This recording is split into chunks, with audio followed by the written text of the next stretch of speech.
સંસ્કારનો વારસો આપજો, પણ તમારા બાળકોનું ભલું કરવું હોય તો તમારા બાળકોને મહાદેવની ભક્તિ આપજો.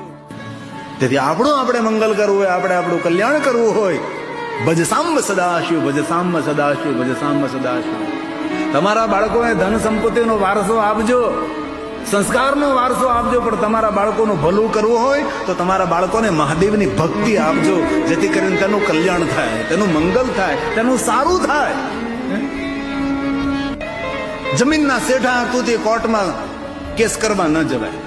થોડી ધન સંપત્તિની લાલચા માટે પરિવારને દુખી ન કરાય. આ સમજણ છે. ઘરના શેઢાડ, ખેતરના શેઢાડ તો બાધી મરતા ને પછી શિવાલયમાં ગાય, સારા જગમાં છે તું, તો તારા ભાઈમાં નથી, તારી બહેનમાં નથી, તારી સાસુમાં નથી, તારા સસરામાં નથી. ગાવું હેલું છે, જીવનમાં સમજવું